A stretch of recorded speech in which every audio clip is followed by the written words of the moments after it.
jëmale ko ci ñi nga xam ndaxte Habré mujjoon na jëflante ak Sénégal ba famille am jaxasoog famille sénégalaise yu bari. nga xamante ni ñoo ngi fàttaliku ki nga xamante ni moom mooy Serigne Mansour Sy borom daara ji. seen relation yi ñu amoon waaye noonu la ko amee woon tamit ak kilifa diine yu bari. amee ko ak way politique yu bari ak société civile yu bari Sénégal. mujj gi mu faroon ne daal di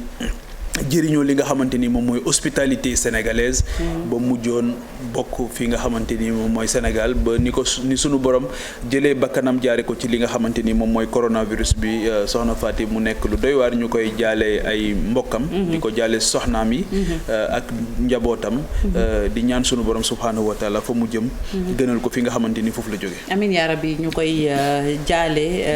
képp ko xam ne jege ñaale wu nga woon di fàttali rek ni ko Pape Djibril waxee seen Habré ak Sénégal dañoo am histoire ndax ci fàttali moom dafa jëloon Pape Djibril nguur ak réewam ci coup d'état la woon moom nag atum 1990 moom it dañ ko nanguwaat ci loxoom waaye nag demewu fa ak neen dañ ko tegoon ne daal li lu ñu naan crime contre l'humanité tribunal bu N'Djamena moo ko àtte woon mais nag dañ ko àtte par contumace ndax nekk fa woon mu daw làqu ñëw fi réewum Sénégal waaye atum 2015 am lu bees ci mbiram ndax ñu ko toppoon ne dañu ñaawlu woon ni mu yore woon nguur ak bakkan yi fa faatu te ñu ko ci doon joxoñ baaraamu tuuma tax ñu ubbiwaat procès muy àtte bu bëri coow fii ci Sénégal atum 2015 bëri coow ci Sénégal mu am aussi une pression internationale am ak droit de l'hommiste yi xëy na ñoo ngi ciy xaar ay gan yoo xamante ni dinañ ci ñëw ñu waxtaanaate ko ñu waxtaan si ki nga xamante ni moom moo ko coup d'état woon muy Idriss Déby jël nguur gi ci 1990 82 ba 90 la Habré yor li nga xamante ni moom mooy Tchad muy juróom-ñetti at yoo xamante ni ci loxoom la nekk ñu reproché ko ci 40 000 morts waaw waaw c'est énorme bëri na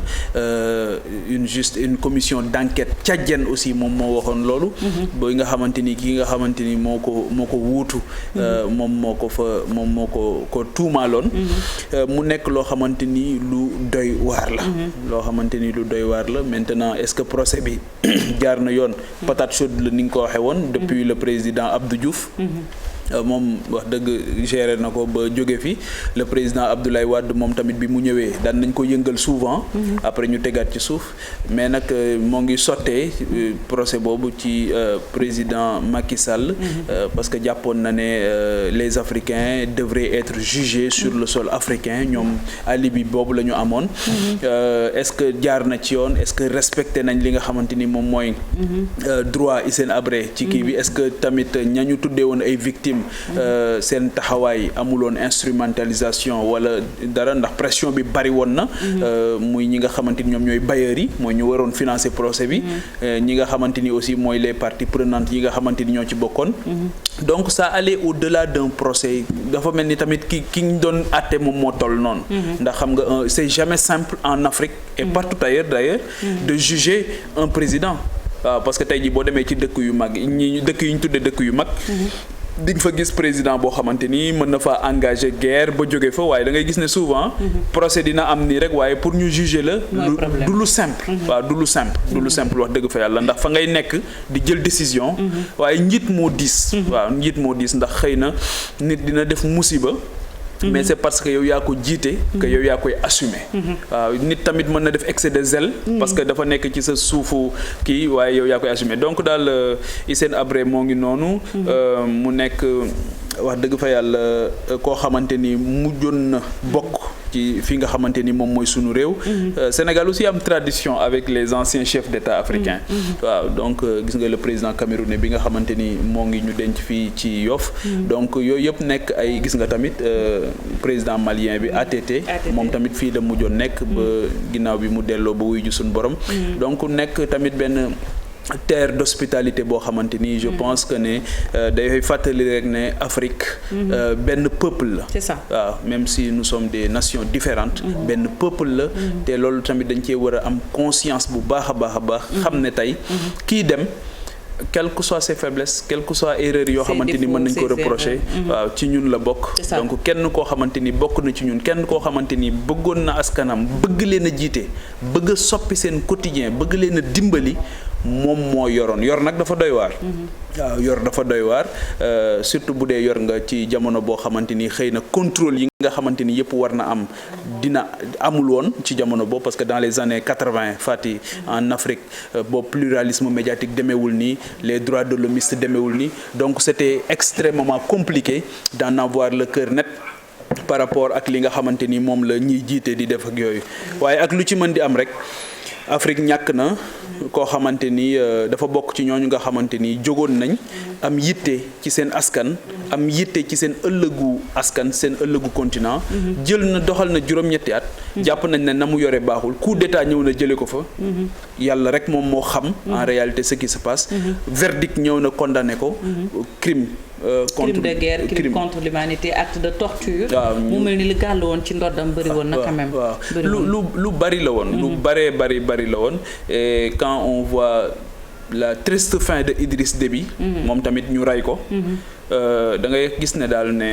wax dëgg fa yàlla dafa mel ni la woon wonniwul te tey jii la avenir u Tchad gën a incertain kenn xamul fu mu jëm finalement on est dans un éternel recommencement tey jii président Tchad ba fa nekk tey soo ko xoolee la koy mandargal mooy ay armes ñoo koy wër donc ñoom amuñu sax jotu liggéey te tey jii boo xoolee c'est la même chose au Mali un peu partout c'est la même chose donc finalement dafa mel ni jaan ji fi nekkoon daal di mataate ba nga xamante ni moom mooy waral doo am jotu liggéey li nga xamante ni mu la sa askan tege moom la moo tax sa askan nga nekk fa dafa mel ni fàtti loolu bàyyiwuñu ba tey et c'est vraiment dommage quelle que soit les positions des uns et des autres quelle que soit approche boo ko mën di jëlee c'est triste pour l'Afrique et que toujours aussi ñuy am ay jugements yoo xamante ni dina am ñu mu contenté c'est vrai mais da ci am ci ñoo xamante ni seen xol du ci feex parce que gis nañ pendant longtemps sorti soxnaam yi nga xamante ni daan na ko def surtout waaw doon na ko def muy taxawaay boo xamante ni ngir fustiger ngir contester li nga xamante ni moo doon processus bi nga xam moo yóbbu borom këram fi nga xamante ni moom mooy kaso. mi ngi noonu Pape Djibril ñu condamné ko à la prison à perpétuité ci appel la woon atum 2017 ñu fàttali ni ñu ko waxee woon 2015 procès bi ibbi bëri woon coow lool on se rappelle quand même li ci xewoon lépp ak jëflante boo xam ne ñi koy layool bokkoon na ci ku ñaan maître El Hadj Diouf ak ñi itam ñeneen ci beneen boor bi. mel ni wax ji bëri woon na lu ci mën a am ndem si yàlla la ñuy wax ndax dem na barzaq ku nekk ci buumu jokkoo gi di Babacar Ba forum du justiciable Babacar maa ngi lay nuyu. maa ngi lay fay soxna Fatou. di la jaale président après di la bàyyi ak téléspectateurs yi nga yëkkati sa kàddu njaal et puis wax ci président Hissène Habré ak itam anam ya mu nekkee woon foofu ca kaso bu Cap Manuel ba coronavirus fekk fa bu ko malheureusement mënuñu ko.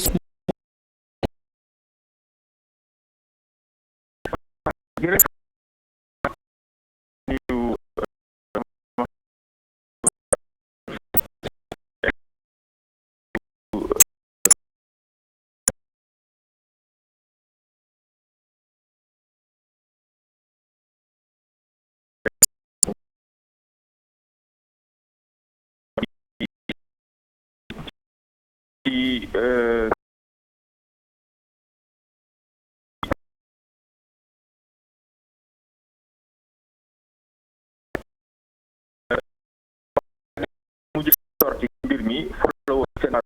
info bu matee ñaari semaine ci ñu doon alerté ci état de santé ci nga après parce que mbiru la début à la les chambres africaines ba ni procès bi di jeexee donc on a rien raté donc ci biir procès bi aussi gis nañ ci ay mbir yu bëri yu xamal ni xewoon na ci biir procès bi je me rappelle sax ndeysaan jour bi ñuy def rentrée solennelle bi ñuy def démarrage officiel du procès bi ba le bâtonnier de l'ordre des avocats à l'époque jëloon parole am na loo xam ne waxoon na ko pour que bu ñu bëggee tey ñu am un procès qui est juste et équitable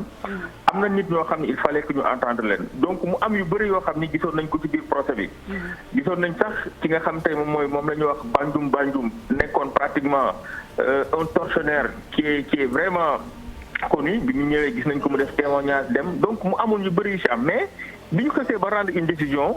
ñu condamné ko après dañ ñu ok après Hissène Habré loolu mooy première dimension mooy dimension procès bi biñ ko tëjee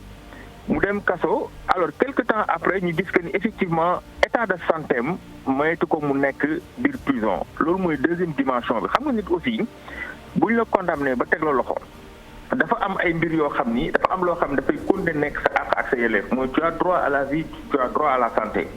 alors nga gis les organisations de défense des droits de l'homme ñuy alerter ne santé Hissène Habré dafa fragile parce que son état de santé dafa dem ba benn moment n'était plus compatible avec li ñuy wax la détention carcérale donc foofu képp kuy xeex ci àq ak yelleef képp kuy droit de l'homme sa rôle mooy nga taxaw nga alerter ci état de santé ki nga xam te mooy Hissène Habré donc loolu je pense que ñi nga xamante ñoo ngi doon suivre les communiqués du forum du justiciable on a toujours alerté sur l'état de santé de Hissène Habré parce que xam nga nit bu xësee ba am 80 ak 80 ans jëm kaw 80 85 jëm kaw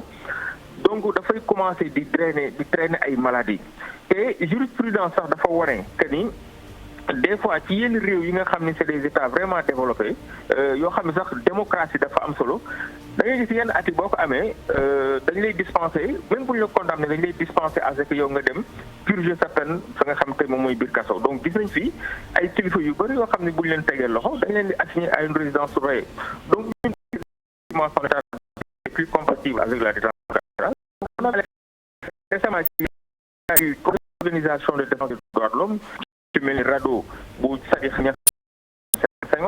lu ci mel ni Afrikajom Center bu le doyen Alioune Tine jiite ak forum du justiciable on avait fait un communiqué li may wax ni yàggul bu matee 2 semaines ci leen ñuy alerter également ci état de santé de Hissène Habré maintenant nag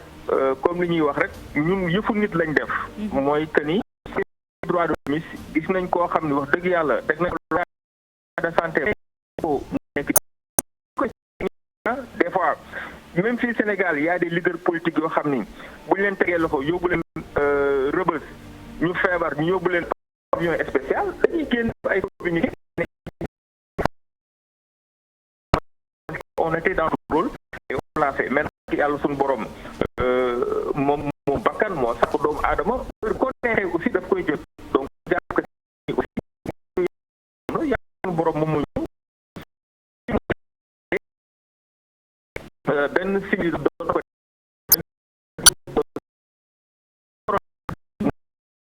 doomu aadama am koy jaare di masawu Sénégal di masawu waa Tchad di ñaan yàlla suñu borom Babacar maa ngi lay nuyu bu baax na coow li am na gis nañu conditions yi ñu ko dencee woon tey ji wuyu dina boromam lan lañ ci mën a jàngat comporté li ñu war a retenir mooy benn mbir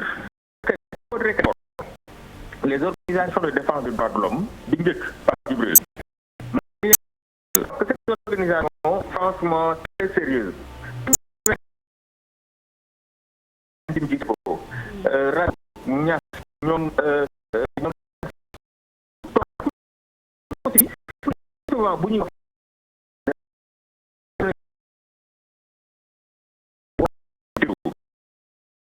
ñoom ci ils sont dans le rôle beneen jàngat mooy que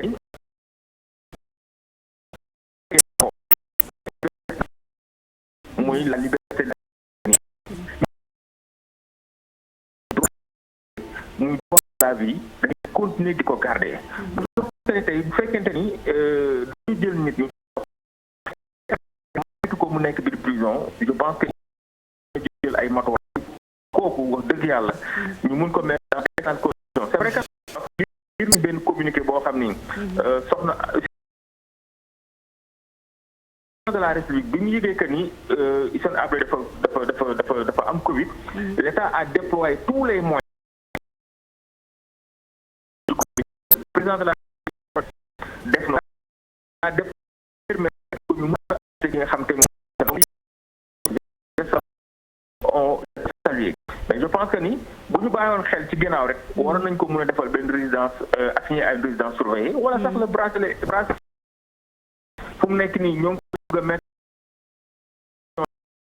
pour que ñu ko appliquer Hissène Habré pour que voilà mu mën a nekk mais daal li ci jàng rek mooy que ni dañuy bàyyi xel ni beaucoup jërëjëf ñu lay président ab bàyyi di fa doon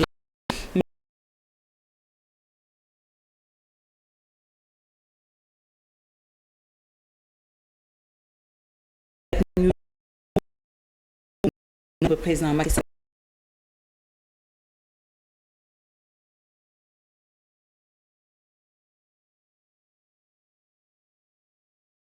amaat ko lan moo tax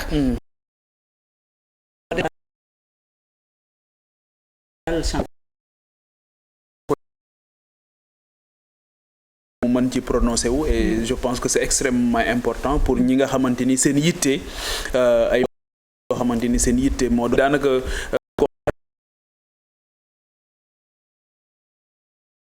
mënuñu ko ci purement des éléments yi nga xam dafa am solo ngi am Sénégal yëpp ci ñaan yàlla mu baal ko ñàkk juum ci di ñàkk topp ñaan yàlla tam mu xaare ko aljanna ñaan yàlla may famille am bu fi des doole pour nu ñu ko mën a supporter parce que dee dafa metti dafa metti parce que sa jëkkër parce que sa nijaay dañu lay masawloo tout à fait donc Sénégal yëpp dañuy masawloo fi famille am nga xam ne léegi ñun ñii Sénégalais ñun ñii une organisation africaine des droits de l'homme ñu ñëpp nañ mun léegi remettre ko ci loxo boromam ne moom moom ñëpp lépp moo mun a di lépp donc loolu rek laa mën a wax inchallah monsieur le ministre gis nañu première vague bi ñu defoon ay jéego ñu bàyyi woon ko mu dem ba mu wàññeeku mu ñëwaat troisième vague bi société civile bi depuis 2 semaines alerté naan son état de santé critique lan moo tax bàyyiwaatuñu ko mu dem ba mbas mi wàññeeku d'autant que troisième vague bi quand même moo gën a metti ci askanu Sénégal parce que on a eu à un certain moment plus de 1000 cas par jour. waaw madame loolu xam nga loolu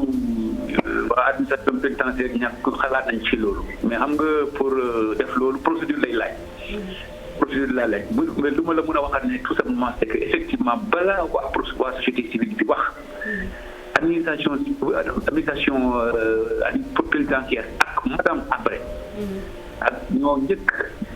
c'est pour que effectivement situation bi ce qui fait que moom dañu ko évacué woon ci clinique privée nekkul affaire bi fekku ko clinique privée non fekku ko ci prison def ko fekk ci clinique privée boo xam ne moo gën a activé ci Sénégal la ko maladie bi foofu la ko jël te yàlla xam ne maa ngi koy seede waa station pénitentiaire defoon nañ seen pour ne prison la gën a wóor parce que foofu am na mais xam nga yëpp yàlla rek mais comme famille bi dafa xaw a feebloon dafa xawoon manqué ay force ñu yóbbu ko donc administration pénitentiaire laaj man ma autorisé leen yóbbu ko ci clinique boobu pour que ñu faje ko jox ko force pour que ñu préparer ko leneen ba lu xam nga ngir yàlla da koy def gis ngeen ne que pour wax ne que administration waa société civile li ñu doon jooytoo ñun ñoo ci gënoon taxaw président de la République moo ci gënoon taxaw parce que gis ngeen ni que depuis maintenant 6 mois ñu ngi doon liggéey ci bracelet électronique te man mii lay wax maa ngi lay wax ne que bracelet bi lépp pare na woon procédure judiciaire bi pare na installation yi technique yi pare na te dëgg yàlla incha allah lu ñu naroon def mooy que effectivement bu fa génnee ci hôpital bi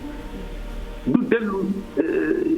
kaso parce que procédure bi mu ngi woon nekk à terme pour que après pour que ñu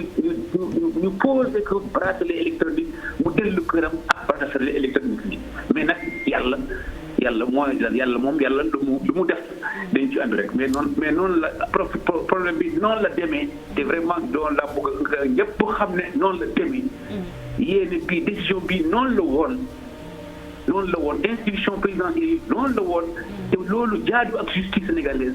lépp pare woon na narul woon dellu kaso dafa waroon bu fa gënee ñu posé ko bracelet électronique mu dem ak bracelet électronique loolu la bëggoon information. monsieur le ministre ñu lay jaale ki nga xamante ni moom mooy président Habré ndax bracelet électronique bi mënoon na nekk entrave pour mu dem résidence surveillée est-ce que tey amuñu woon yeneen moyens yoo xamante ni mënoon na ko permettre tey buy wàcc liggéey mu defee ko fi nga xamante ni mooy ci njabootam ci këram. mais bracelet électronique bracelet électronique yi ñu bari dañu doon téye woon. mais bu ñu amee bracelet seen kër lañ ko donc bracelet bi mode alternative d'exécution de peine la dañu ko duggal ci suñu corpus judiciaire yàggul lépp pare woon na dañu ko waroon poser bracelet boobu après effectivement mais bracelet boobu effectivement dafa nekk du tere condamné la mais daf koy téye ci tànkam mais ci këram lay nekk ak famille lay nekk loolu dañu ko waroon posé te loolu ci système législation sénégalaise moo ko permettre loolu du législation sénégalaise yëpp seulement France noonu la xam ngeen ko Amérique noonu la même Togo noonu la loolu lañu ko waroon te loolu dafa ànd ak yoon mais dafa koy autoriser parce que mag la woon parce que dafa xawoon feebar te xam nga ni ñu justice humanité la ce qui fait que lii waa société civile dëgg la mais dama leen bëgg a wax ne effectivement ñun ñoo njëkk xalaat loolu président de la République moo njëkk joxe instruction yooyu moo tax en moins de 6 mois ñu préparé procédure bracelet électronique moom dafa nar profité ñeneen incha allah dinañ ci profité incha allah. monsieur le ministre est-ce que tey boo xoolee depuis 2015 ak ni mu demee avec les chambres extraordinaires africaines yi nga xamante ni ñoom ñoo def procès 7 mois de procès denc ko ci kaso bi c'est vrai ñu bari wax nañ ne c'était important que les Africains ñu leen di juger sur le sol africain ba tey jii ni mu demee wuy ji suñu borom dans ces conditions où il y a ce débat qui se pose sur encore l'éternel débat sur la dignité humaine les droits humains parce que droits de l'homme yi ñoom ñoo doon bokkoon nañ ci ñi nga xam jàppoon nañ ne dañ ko war a féexal mu dellu këram donte dañuy wéy di ko surveiller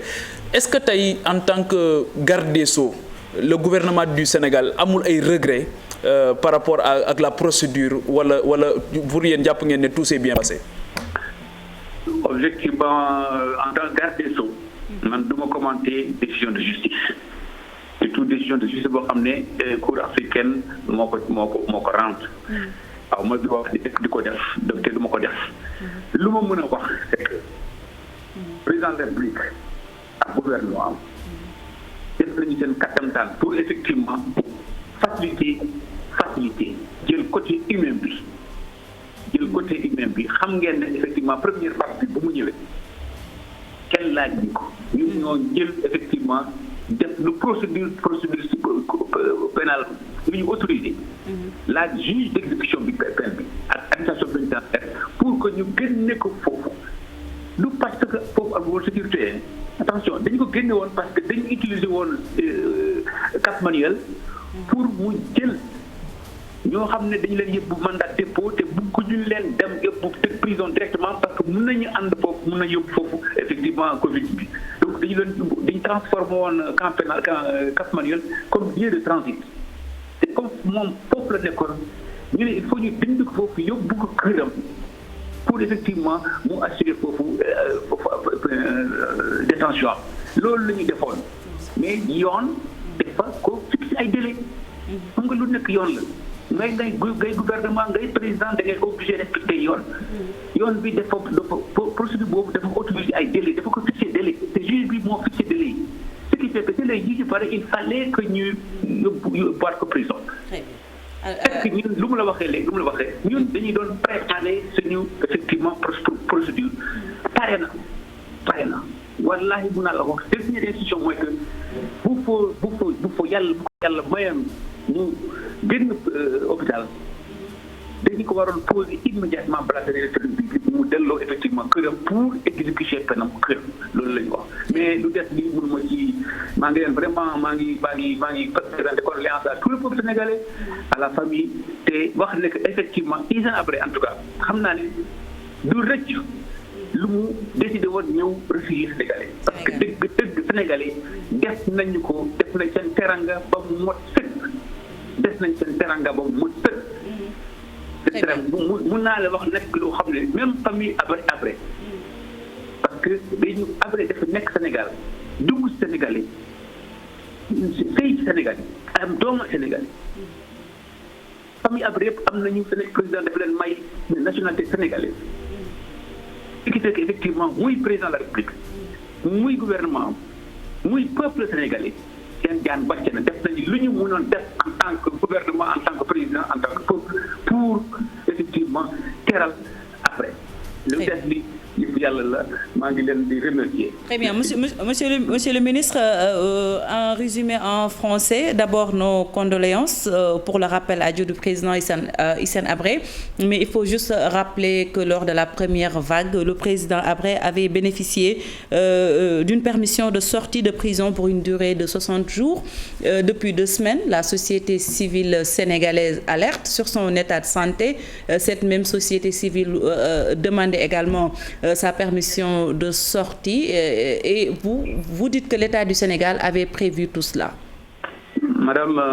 je présente mes condoléances effectivement d'abord au chef de l'État, le président de la République, effectivement,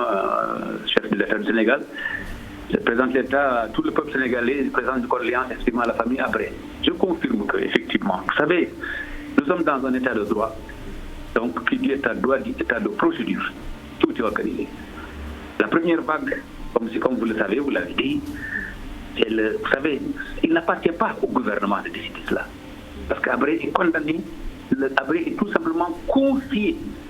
à l'administration pénitentiaire sénégalaise, donc à l'État sénégalais, pour son exécution. Ce qui fait que l'avocat de Habré a demandé la possibilité, vu l'état de santé de Habré, vu son âge et vu la dangerosité effectivement du Cap Manuel, parce qu'encore une fois le Cap Manuel, le Cap pénal avait été transformé en lieu de transit pour ceux qui avaient été mis sous mandat de dépôt pour éviter qu'ils amènent la Covid dans les prisons, ce qui aurait été une catastrophe et ce que nous avons réussi au Sénégal à éviter. Donc avec tous ces éléments-là, le juge d'application des peines avait été saisi et le juge d'application des peines a apprécié le dossier au regard de la loi sénégalaise, du code sénégalais, et a accepté effectivement cette mesure exceptionnelle pour qu'après, effectivement, pendant une période déterminée, parce que la loi dit que ça doit être dans un temps déterminé, qu'après, effectivement, rejoigne sa famille pendant cette période-là. Il a fait des années qui ont crié. Aujourd'hui, ceux qui nous demandaient de l'avoir, ceux qui disaient pourquoi on l'a fait, aujourd'hui disent qu'on doit refaire autre chose. Mais c'est comme ça l'État, c'est comme ça le pays. On l'a fait à l'échéance fixée par le juge, il est retourné en prison. Parce qu'il est sous le contrôle du juge d'application des peines, encore une fois. Maintenant, vous avez remarqué, nous avions depuis presque 6 mois lancé la procédure de mise en place du bracelet électronique. La procédure est arrivée à son terme. Techniquement, juridiquement, tout est prêt. Et les institutions étaient prêtes. Étaient que Habré, il le demande. D'autant plus qu'effectivement, il en avait fait la demande. Parce que, vous savez, le bracelet électronique, comme on l'a toujours dit, il faut que le détenu fasse la demande. Habré était d'accord pour que on lui applique effectivement le bracelet électronique pour qu'il puisse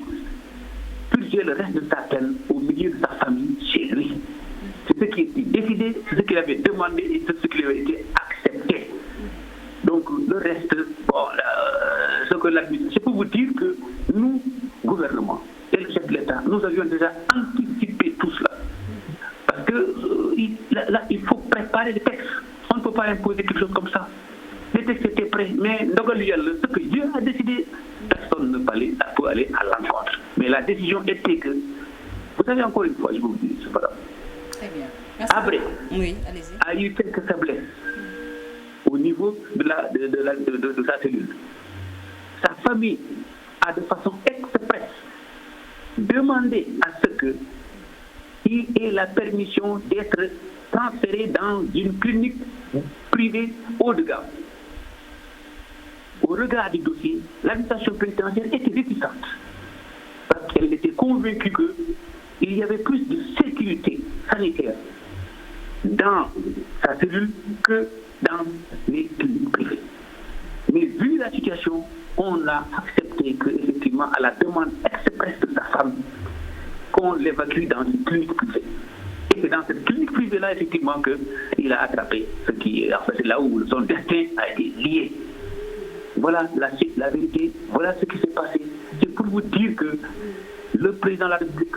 le gouvernement, l'État du Sénégal, je pense que après, là où il est, il sait que le Sénégal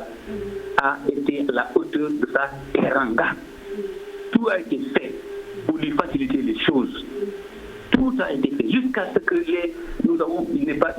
est certain que ce n'est pas à cause de lui que nous avons modifié le code pénal, le code de procédure pénale pour mettre le bracelet électronique, parce que ça a profité à tout le monde.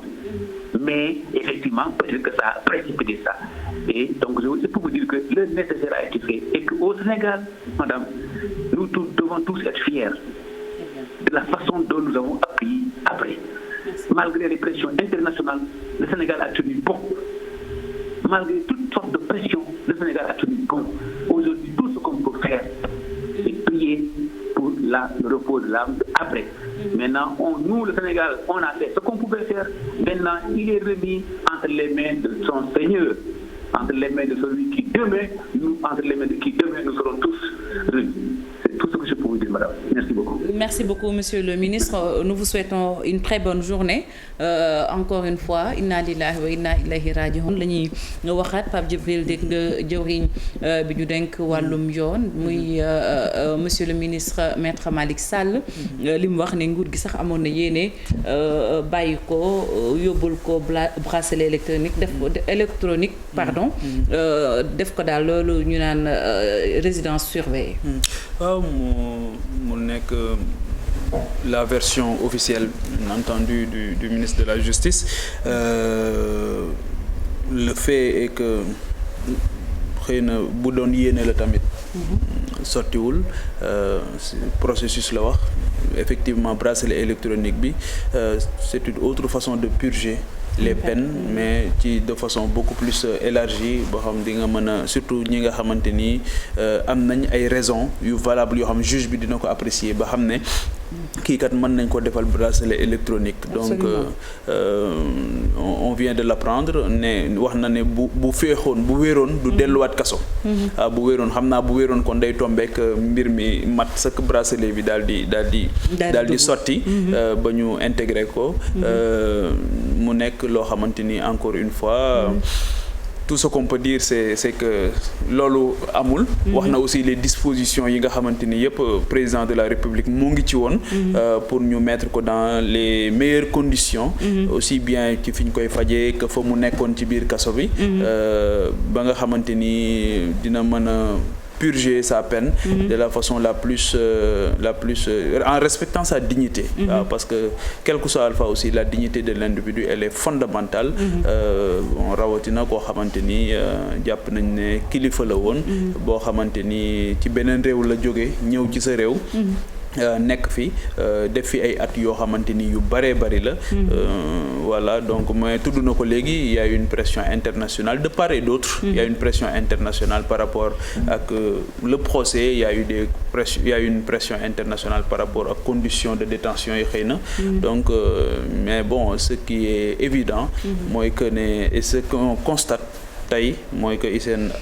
Habré wuy ji na boromam. C'est ça. waaw maintenant nan la ñuy def ba yu mel nii dootul amati. Je pense que c'est ça la grande question. waaw mooy nan lañ ci mën a jànge daal. pour dire plus jamais ça. mooy li xew déjà xam nga lan moo gën a métti. Fatick nga diriger sa réew. quitter ko dans ces conditions là dëkk bi nga bëgg. nga quitter ko et ça n'arrive pas seulement à Habré. Il y a beaucoup de chefs d'État africains yoo xamante ni tey bu ñu exercer pouvoir ba pare seen dëkk dootuñu fa bëgg a taxaw. dootuñu fa mën a taxaw wala sax dañuy itteewoo bu ñu gérer ba pare di am ay garde du corps ak yooyu. Je pense que ne loolu aussi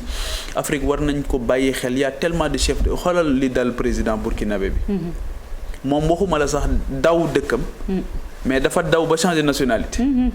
mooy Blaise Compaoré waaw ak ñeneen je pense que ne yooyu daal yu mat a moytu la xaw ma nan la ñuy def ba dootul amati. On a parlé aussi des droits de l'hommiste qui ont une grande responsabilité par rapport ak fan la ñuy taxaw par rapport à ces pressions internationales. par rapport ak kan moo war a dem procès kan moo warul dem procès parce que souvent aussi su procès taxawee rek wala su benn mbir taxawee rek ñoom sax yenn saa yi mën nañoo nekk ay caisse de résonance nga xamante ni feneen fu gën a sori foofu la ñuy toog ba ci àgg ne pourquoi pas du ñu yóbbu diwu procès alors que tey jii boo jëlee ku mel ni Hissène Habré pendant longtemps li mu nekk au pouvoir yépp ñi nga xamante ni ñoom ñoo nekkoon ay alliés yu gën a fort moo doon États-Unis ak France ñoo ko doon jàppale contre le régime de Muammar Kadhafi di ko xeexle même bu fekkee ne crime am na sax ñoom dañ ci tëjoon seen i bët waaw donc y en a qui parlent aujourd'hui d'une dette boo xamante ni après daf ko am vis-à-vis de son pays mais man encore une fois je dis que ne sunu borom rek moom moo xam ce qui s'est passé réellement parce que Idriss Déby bi nga xamante ni moom moo ko coup d'état wuutu ko Idriss Déby boobu it dafa àndoon ak moom ca li nga xamante ni moo ko doon def mieux moom tamit gis nga ay bal ñoo ko fa jëlee faat ko dañ ko faat mu jógee fa est-ce que dafa dee de façon accidentelle wala est-ce que dañ ko rey fi mu ne nii may wax ak yow y a peut-être que d'ici quelques années on aura un procès sur les conditions yi nga xamante ni moom la ñu ko reyee waaw de sa mort donc mu nekk yoo xamante ni daal moi je préfère prendre beaucoup de recul je préfère aussi ne pas trop tirer des conclusions hâtives on ne fait pas du tout dans une quelconque émotion mais dañoo jàpp ne rek mbir mi xew na ça s'est passé comme ça s'est passé début ban rôle la joué ci procès bi nga xamante ni am na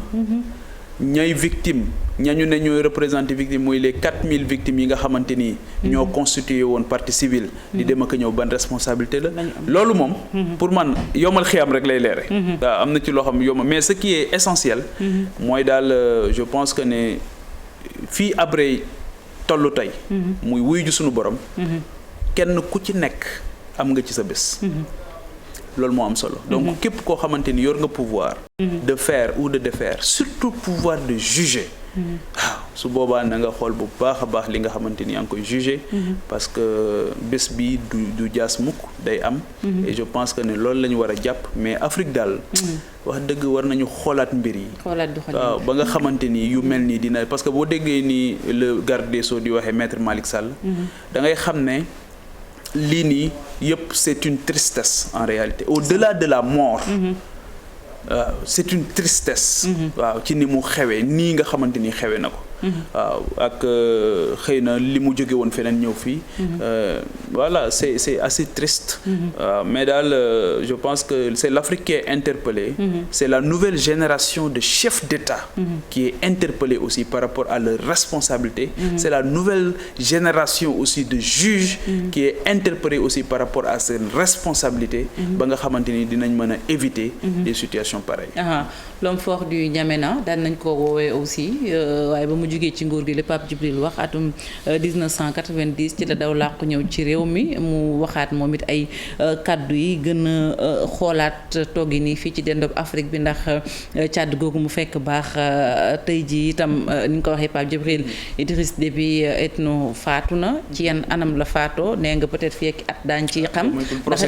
procès na ci den li wolof naan njaw day des xambin ba léegi muy wane rek ne mbir mi foofu ba tam dara leeragu fa yaa ngi laaj sànq Pape Djibril monsieur le ministre de la justice ndax amuñu ci ay regret mais boo xoolee situation bi ni mu demee quand même la situation elle est regrettable. Bon nee na du commentaire décision de justice mën nañ ko concéder waaw mais encore li nga xamante ni rek moom moo ci am solo wax na ko sax nee na yàlla suñu borom moo ñëw ak dogalam mais ñoom seen yitte seen yéene moo doon ñu defal ko bracelet électronique mu dellu këram ñoom dañoo bëggoon nee nañ bu génne situation bi du delluwaat kaso nee na waaw nee na loolu la ñu bëggoon yàlla suñu borom rek moom moo xam nee na yéene boobu la ñu amoon yéene bi yàlla sottalu ko mu wuyu ju sunu borom mais li ma wax rek mooy que ne Fati daal je pense que ne les uns et les autres sont interpellés ba nga xamante ni dinañ mën a fexe daal ba képp koo xamante ni yaa ngi di dimbali sa réew ñu fexe daal am ay pouvoir yoo xamante ni dinañ la mën a garde-fou mën a téye sa loxo ba yenn musiba yi du am waaye képp koo xamante ni yor nga sa nguur bu nguur ga jeexee nga mën a toog ca réew ma dund ak ñoom nga mën a toog ci réew ma dund ak ñoom na mu gën a mucc ayib ba nga xamante ni sunu borom moom ne la ñu denc la ci réew ma sans tambour ni trompette mais à chaque fois bu mënuñoo continuer Afrique qu'à chaque fois qu'un président de la République quitte le pouvoir ñu am une chasse aux sorcières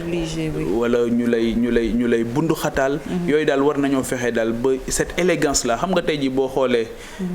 dëkk bu mel ni France bu dara xewee tey di nga gis les anciens présidents ñu taxaw accompagner le nouveau président boo demee États-Unis c'est encore beaucoup plus cette élégance là pour man war nañ ko am parce que dóorante beeg xeex bi ak guerre bi tey jii dama gis benn bindkat tchadien mu ne ñoom seen avenir mooy l'incertitude mu ne l'avenir est bouché mu ne et le monde tel qu'il va nee na joxu leen benn espoir par rapport fi ñu jëm mais xoolal depuis les années 80 ba tey la même situation au Tchad ba avril bii passé ñu boom ki nga xamante ni mooy président ñu ne doomam léegi muy ñëw doom jaa toog mais c'est moom it gis nga ko sa sécurité gis nga dañ koy assurer il y a toujours des hommes mais dans ces conditions il n'y a pas de place pour le progrès et pour le développement c'est pas possible c'est ça il y a beaucoup de tension Jaraaf Youssou Ndoye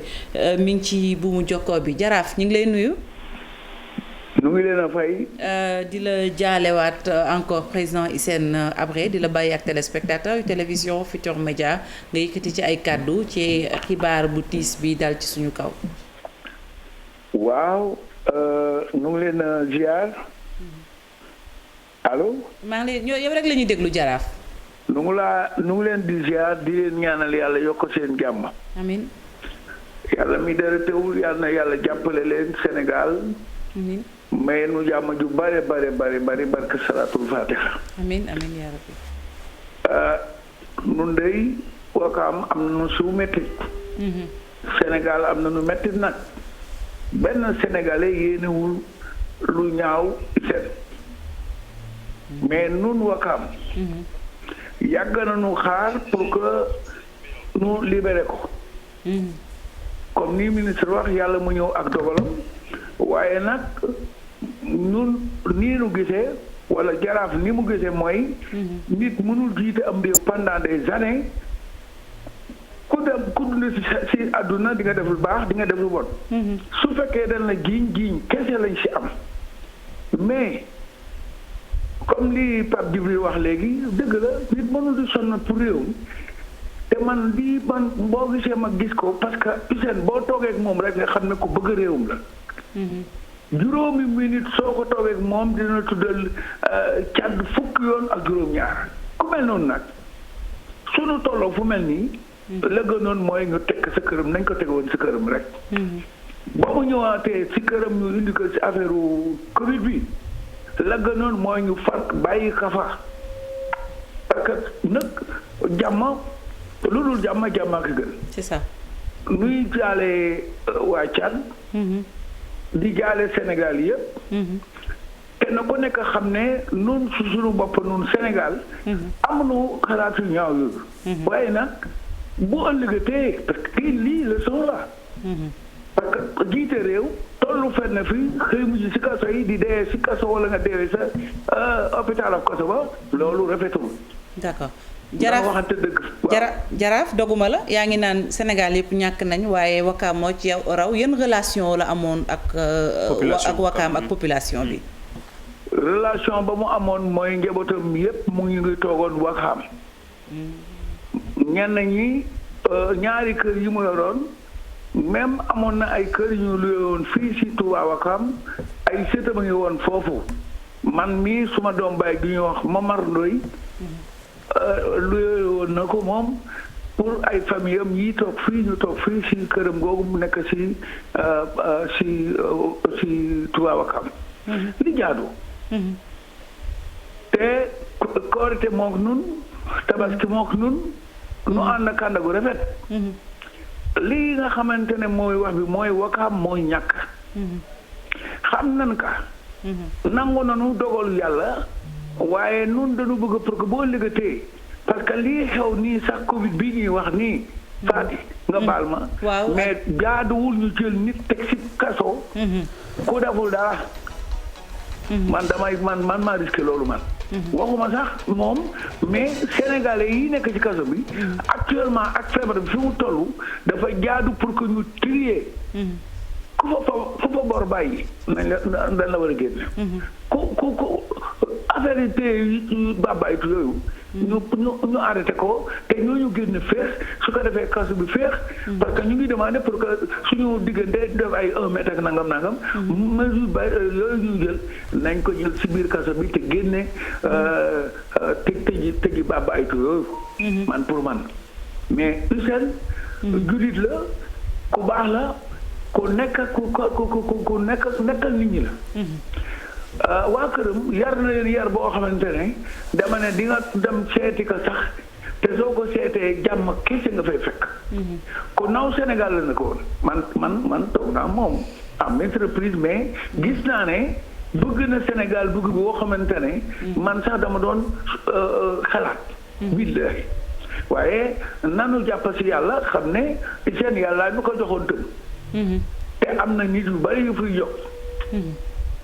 sunu waaja ki nga xamante ne ñëpp nga bëgg a xaritoo moom muy Mamadou Lamine kenn ku nekk xam ne dem na te am na lu mu fi bàyyi ne nu jàpp si li nu fi bàyyi mais ñuy ñaan rek pour que Sénégal nañuy faral di bokk di toog di waxtaan di defar adduna kenn du ko yenu dañ siy dox règlement yii ni wax ak yooyu mën nañ ko booleeg ab naxante pour man sama xalaat Fati ngeen baal ma waaye Sénégal dañu war a nañuy bokk di waxtaan parce que mag ñi dañu wax ne lu dul jàmm ak gën ka defee fële ak ku deful noonu xam nu si dara mais lii wóor mooy xam nañ ne daal ñun ñi nga xam fii si Sénégal jullit lañu gis boo toogee moom alquran la lay wax soo toogee moom Sénégal la lay wax soo toogee moom Tchad la lay wax maanaam moom dafa fan woon autorité yi réew mi billahi maa gis maa toog maa dégg ku dégg nag maa dégg ba kenn lay laaj ku baax la daal dem na yal na yàlla tërir njabootam ñuy demandé rek pour que président bi nga xamante ne moom lañu yàlla may muy président Macky Sall mu toppatoo njabootam ñu nekk ci jàmm ñun ñëpp ñu nekk ci jàmm parce que ku baax la nañu ko jàppale njabootam ñu yiwu lañu aussi parce que gis nañ ne seen bëgg-bëgg yëpp mooy Sénégal man day yàlla xam na ne di jaale nag suñuy bokki Wakaam yi ñoom am bi jaañ ak ñooñu parce que ñooñu la ñu mandaté woon pour que ñuy dox di digaleek waa kër ga ci jàmm ak salaam lu fa xew muy mariage muy lépp lu mu mënta doon nun day dañuy ñu dem fekke ji xaw maa ngi nii di fexe foofu laa jëm dafa am ñooy xaar rek bu soobee yàlla jërëjëf jaraaf Youssou Ndoye Pape Djibril wax na kàddu yu am solo àdduna duñ ko yanu dañ ciy dox mu dellu soir rek ci concept boobu waxtaanee moom it mu wax li mu xam ci mbaax ci président Hissène Habré en tant que ñu koy jaajëfal bu baax jaraaf waaw en tant que dignitaire lébu de la communauté exactement donc je pense que kàddu yi muy yëkk yu am solo la muy koo xamante ni dëkkandoom la waaye koo xamante ni aussi jëflante na ak moom donc li mu xam ci moom la seede donc kenn ku ci nekk li nga xam rek moom ngay seede donc wax na li témoignage waaye li mu wax mu am solo et pour man qui me semble important mooy njaboot gi nga xamante ni moom la fi bàyyi donc est-ce que l'État du Sénégal dañuy am obligation vis-à-vis de sa famille dans le cadre de la protection et surtout dans le cadre de l'accompagnement loolu aussi je pense que ne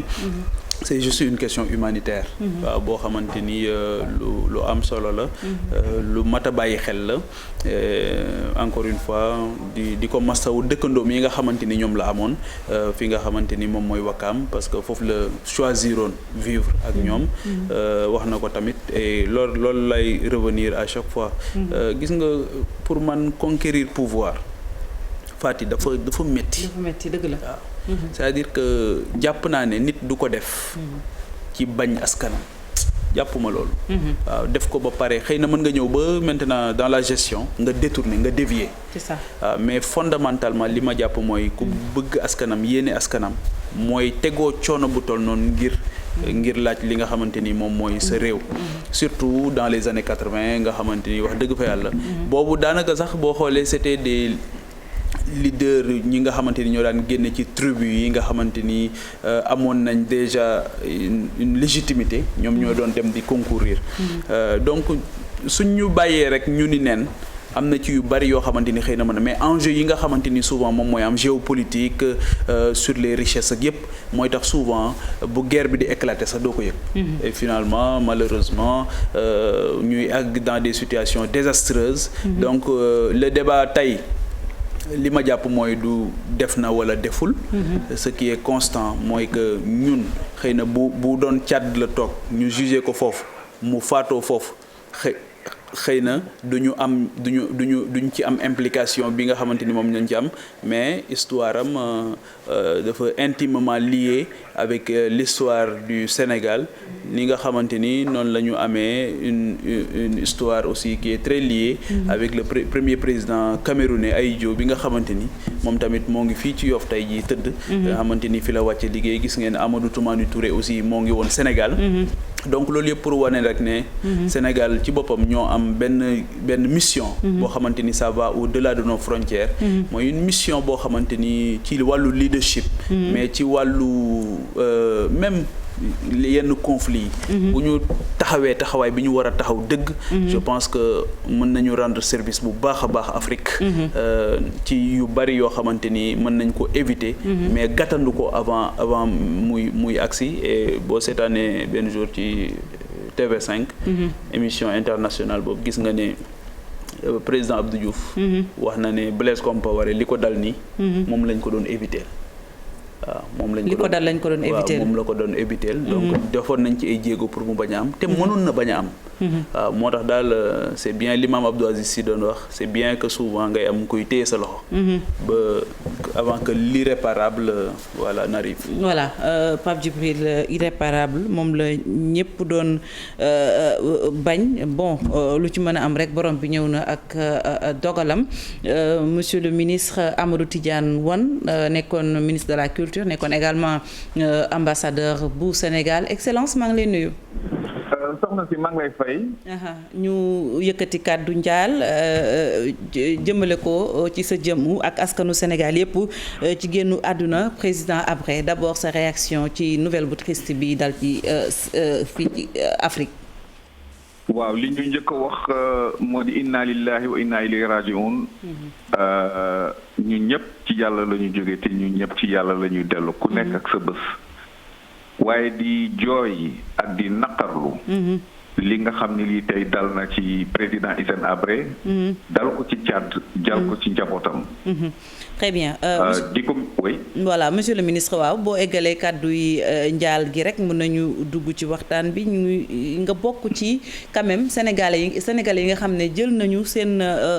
xalima bind ñaawlu comportement bi ngeen jàpp ne rek respect bi ñu waroon a jox président Habré joxuñu ko woon loolu sa rappel am na benn texte quand même boo bindoon di ci ñaawlu loolu ne pas hurler avec les loups je pense que c'était l'intitulé. depuis l'an 2000. voilà l'an 2000 déjà 2000 la woon ba léegi. ça fait 20 ans 21 ans. l'an 2000 te boobu ba léegi man bàyyiwuma man l'an 2000 laa ko jooy 2015 ma tollanti bi Samba Boy bu ñu wax Reed Brody ñëwee ci sunu réew. bi ma koy njëkk a gis l'an 2000 ci benn hôtel sagaru nit la. sol jean boo xam ne bii man mii mënuma ko sol. bi ma koy gisee 2015 mu ngi sol ay costume. Reed Brody mooy journaliste mooy américain bi porté woon na kii. mooy ki nekk Human Rights Watch. chef chef d'état africain yi di ko ubbil seeni buntu ñi koy recevoir di ko màggal te du dara. ñu sàggana Afrique ba sunu ay kilifa te yonent bi sallallahu alayhi wa sallam ne woon na bu leen sàggan ba ku nekkoon kilifa ñu wàcce ko ba di ko doyadil. suñ la bàyyee itam nañ la may xorma parce que mosoon nga yilif réew. kooku dow réewam. te na mu doyee war nañ ko interroger ci histoire yéen ay journaliste ngeen. avion wu République du Tchad la décollé te armée française a ngi taxaw ñu xalal ko yoon mu naaw nee nañu ak yoo ak alal. waaye alal boobu ñoom seetaan nañu ba mu dugal ko ci avion. indi ko fii président Abdou Diouf ci kaw teraanga ubbil ko buntu Sénégal. fat ko ñu jamono yooyu ñun ñi nekkoon ci dëkk bi gis nañ ne toog na ci réew mi ubbil nañ ko ay compte en banque dugal na ci xaalis ba jënd na ay kër indi na fi ñabootam jël ay soxnaam ñaari soxna la am. awaam a ngi Wakam ñaareel baa ngi Almadi di jaabante diggante ñaari kër yooyu de temps en temps mu dem seeti kilifa diine. amoon na wóllëre ak ñoom Serigne Abdoul Aziz Dabakh am ñoom Thierno Mountaga dem seeti leen loolu daal lañ ko xamaloon. xamaluñ ko wut arme xamaluñ ko xeex xamaluñ ko dàggasante xamaluñ ko dara. mu nekk fi ba tubaab yi rek jëkki saa ne léegi li ñuy tuddee ñoom justice internationale. te man ma tuddee ko injustice internationale parce que biñ ko commencé doxal ba léegi. seen tribunal ba nekk La Haye ak ci yenn bi nekk Belgique ak yi nekk feneen ak feneen yëpp yóbbu wuñ fa tuddul ay nit ñu ñuul. yóbbu wuñ fa tuddul ay anciens chefs d'État africains. d'abord pour toroxal africain mais ensuite pour que yeneen africain bañ a am fitu jóg. loolu mooy seen yéene. mais monsieur le ministre yéene mooy bu keneen jógati. monsieur le ministre waaw. nan nga jàppe ne ñi nga xamante ni dañoo jàpp ne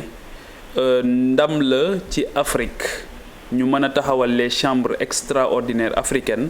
mën a juger un président africain en Afrique et au Sénégal déjà question bi ñaar la mooy taxawaayu Union africaine ci mbir mi mais surtout taxawaayu Sénégal est-ce que jàpp nga ne est-ce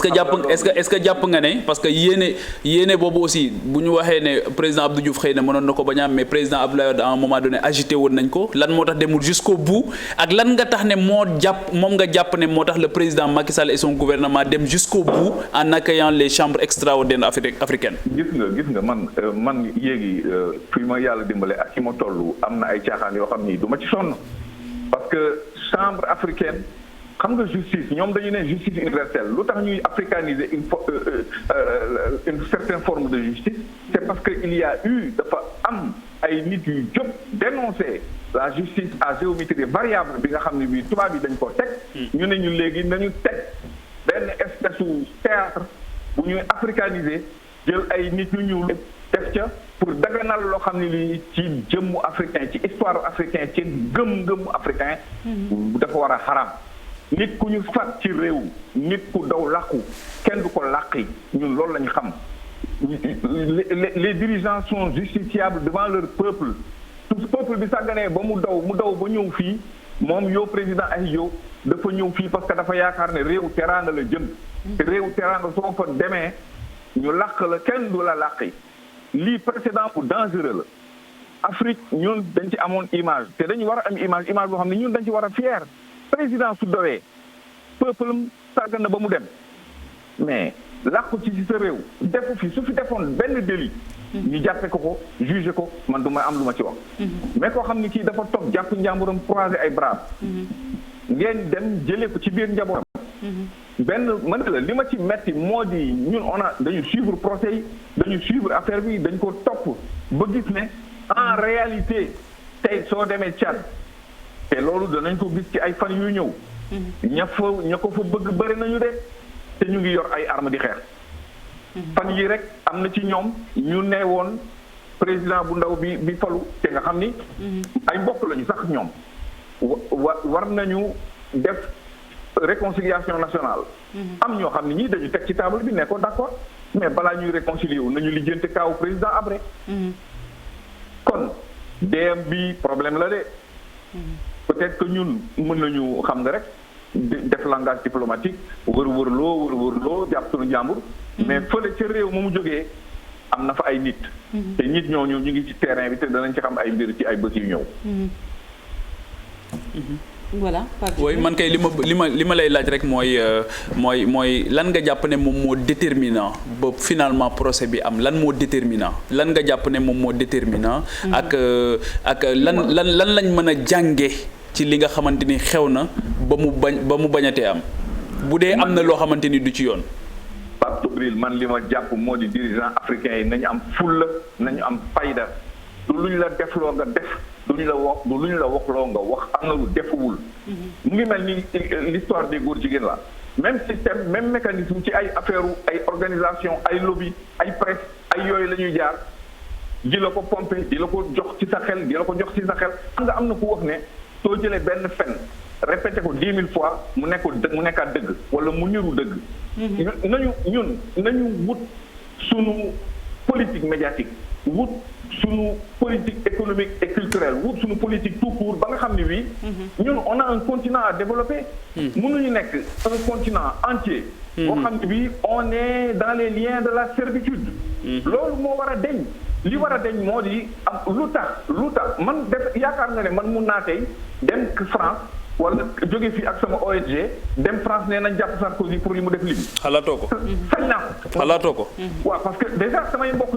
ñoo may njëkk tee waxuma la loolu mais su may dirigeant du ñu ma bàyyi ma dem. c'est vrai dana leen jaral ñu ne ma ràpp ci kaso bi mbaa ñu dóor ma ba mu bëgg dee. c'est vrai yooyu la ñu war a bàyyi nañu jox suñu peuple gëdd nañu jox suñu askan gëdd nañu jox suñu xeet bu ñuul sonn na Pape Djibril. xeet bu ñuul sonn na.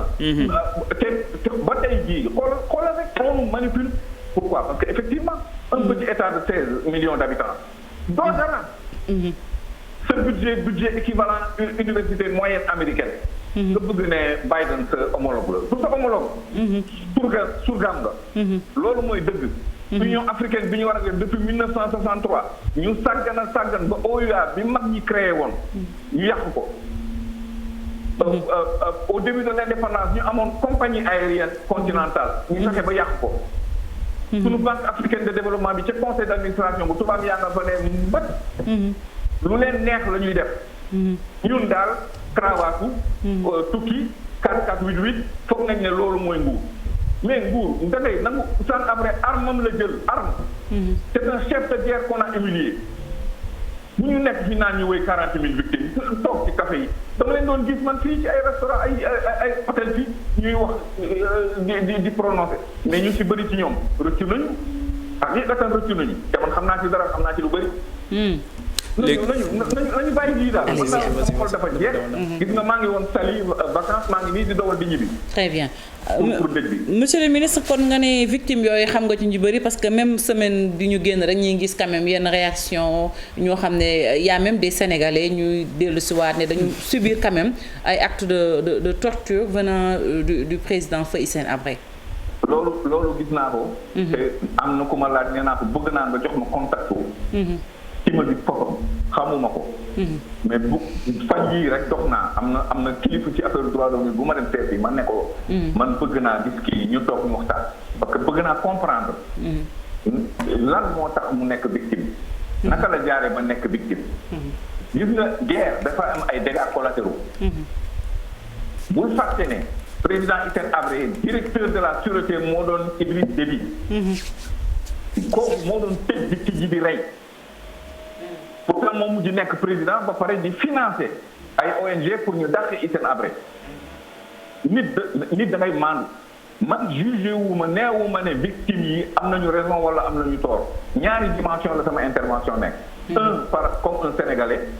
lu tax ñuy dàq ku làqu. deux pourquoi dirigeant africain yi rek. la justice internationale di poursuivre. Sarkozy li mu def Libye moo gën a grave li Hissène Habré def Tchad. te il était un chef de guerre. Un chef de guerre tue nécessairement des gens. mënoo ci dara. guerre moom day am ñu dee. mais alors bu ñu jël kenn nit ñaari nit parce que ñoom dañuy wax 40 000 victimes te ay juróom-ñaar wala juróom-ñett wala ba ñaar fukki nit. la ñuy indi dugal leen ci avion yi di leen jox ay ferjam di dem ak di ñëw. tey jii le débat victime yi waxuñu affaire bu Hissène Habré sax. le débat des victimes moo di kan moo leen di indemniser. parce que gis nañu ne xaalis bu bëri génn na. xaalis bu bëri génn na ci organisation internationale bi pour financer procès bi pour financer ONG yi pour financer les campagnes de médias waaw te victime yaa ngi nii toog. xam yaakaar ñu woon ne xanaa ci alal Hissène Habré bi mu dese fii ak njabootam lañ naroon jël parce que du doy. du doy donc communauté internationale bi su fekkente ne reconnaître nañ ne. y a crime contre l'humanité mais à l'humanité d'indemniser les humains qui restent. loolu mooy le débat c'est plein de choses maintenant man je refuse d'être dans l'émotion ñu ne 40 000 victimes man tey ki ma yërëm man ki ñi ma gën a mën a yërëm moo di ñi ma xam doomam jabaram aawo bi depuis 6 heures ñu ngi jooj sama nopp moo tax mënumaa yendu fi ma nekkoon waaw loolu man ñooñu laa xam maintenant yeneen victime man xamuma leen mais maa ngi leen di ñaanal yàlla su fekkente ne ci dëgg lañ nekk mais communauté internationale bi na leen jox ndàmpaay. Merci beaucoup excellence Pape Djibril c'est bon merci beaucoup excellence monsieur le ministre Amadou Tidiane Wane moo doon intervenir dégg ngeen ko Pape Djibril moom en janvier 2020 ndorteelu ati 2020 yi ci la bindoon bataaxal bi intitulé ko ne pas hurler avec les loups mu doon ñaawlu rek ne ñàkk a worma gi nu ñàkk a wormaal président Hissène Habré wax na ko sànq ndax moom dafa jàpp ci gis-gisam ne mbir mi injustice am na ci ndax dafa gis ne Idriss Déby ma ko fa jëlee moo daan liggéeyandoo ak moom te itam ba mu ko jëlee ci nguur gi atum 1990 moom nguur gi bakkanam rot moo ko fa jëlee Idriss Déby. exactement donc mooy li ñu doon wax rek mooy que ne Idriss Déby bi nga xamante ni moom moo ko wuutu moo ko coup d'état moo doon directeur de la sûreté ni ñu ko wax donc moom moo doon exécuter li nga xamante ni bu fekkee ne Hissène daan na jël ay décisions Idriss moo koy donc la moindre des choses moo doon ko xanaa Déby ñëw témoigner ci procès bi. C'est ça. Je pense que ça c'était la moindre des choses. Et que gisuñu ko mais li mu wax te mu am solo. wala ci li mu wax li ma ci jàpp li retenir sama attention. mooy taxawaay bi nga xamante ni dirigeants africains yi war nañ ko taxaw. waaw déjà di waxante dëgg ci seen biir. mais déjà ñu xam ne. am na fulla ak fayda boo xamante ni war nañ ko gën a am parce que wax na ko effectivement ñi nga xamante ni ñoom ñoo yëkkati. lii daanaka mooy waa Human Rights Watch yooyu nga xamante ni ñoom ñoo jàppoon mbir mi. am fu ñu ko yóbbu.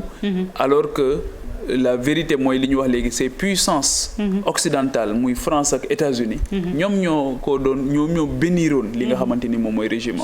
waaw donc et on a vu ce qui s'est passé avec Kadhafi alliéem lañ tey suba ñu ne ko waaw ennemi la combattre ko dans des conditions extraordinaires yoo xamante ni tey je pense que ne est-ce que les Libyens nekkuñu di ko regretter tey waaw exactement et li nga xamante ni wax na ko mu am solo mooy est-ce que tey jii en tant qu'Africain tu as la possibilité de demander à ce que Sarkozy paye li nga xamante ni moom la def au niveau de la Libye waaw doo ko mën a def donc encore une fois oui pour une justice ci sol africain bi mais que cette justice là ne soit pas instrumentalisée par une quelconque organisation ñu jëlandul ko suñu bopp am conscience ne képp koo xamante ni def nga crime da nga war a répondre mais li gën a am solo mooy ñu fexe ba crime bañ a am surtout yoo xamante ni dafa jéggi dayoo. waaw ñu fexe ba téye sa loxo nan la ñuy amee des institutions fortes. yoo xamante ni dinañ fexe parce que bu fekkee ne dañu coup d'état woon Habré. pour régler un problème mais le problème n'est pas résolu. parce que en avril 2020 on tue. ki nga xamante ni moom moo ko defoon coup d'état 2021 donc kay kon finalement la woon ni wut dafa gën a sax exacerbé wu parce que mën naa comprendre dans les années 80 yi nga xamante ni wala dans les années 70 yi nga xamante ni encore que mbir yi demeewuloon foofu en termes de transparence en termes de bonne gouvernance mais mënuñu ñëw ba 2021 continuer ñuy rey un chef d'état c'est ça waaw ci nee nañ théâtre des opérations kenn xamul sax ndax nee nañ mort accidentelle la ñii nee nañ dañu ko rey kenn xamul peut-être que y aura un procès y aura encore des victimes qui vont se constituer daal ne dañoo bëgg justice parce que contre le président Déby peut-être que mën nañ ko am d'ici quelques années parce que gis nañ ne au mois de novembre le procès sur l'assassinat de Thomas Sankara dafay tijji au Burkina donc yooyu yëpp encore éternel recommencement on va diviser davantage nos peuples parce que da ngay xàjjale askan yi rek les gens vont encore se regarder en chien de faïence et tant que cet idéal là cette volonté commune de vivre en commun dunduñu ko dundal ko mais dara du sotti. c'est ça waaw te damay dégg Sékou Touré mu wax ne mu ne moom dëkkul Conakry mu ne mais bi ko waa Conakry jëlee def ko maire il y avait une volonté manifeste du peuple guinéen d'aller vers une nation donc da ngay gis ne les peuples sont les peuples mais nation bi nga xamante ni da nga cette volonté commune de vivre en commun lu ñuy tabax la lu ñuy liggéey la lu ñuy sàmm la chaque jour on remet le métier à l'ouvrage waaye ñi koy def seen bopp du leen yitteel c'est ça mais ëllëg moo leen yitteel est-ce que ba ñuy def coup d'état bi on avait pensé aux générations futures est-ce que coup d'état bi moo gënoon la fa nga xamante ni moom moo fa nekkoon wala ndax bu ñu leen bàyyi woon ñoom rek ci seen i pénc ñu péncoo li nga xamante ni moo doon seen i jafe-jafe ndax problème bi duñ ko régler ou pas mais non pendant 8 ans ñoo ngi nekkoon di armée di ko xamb muy dal ci kaw Kadhafi naan le nord de Tchad moom moo ko war a contrôler wala waru ko contrôler ñu nekk ci am njaay indi jóob jooju ba li nga xamante ni xew na fa ba tey jii li waa ji wax rek l'incertitude c'est leur avenir l'avenir est bouché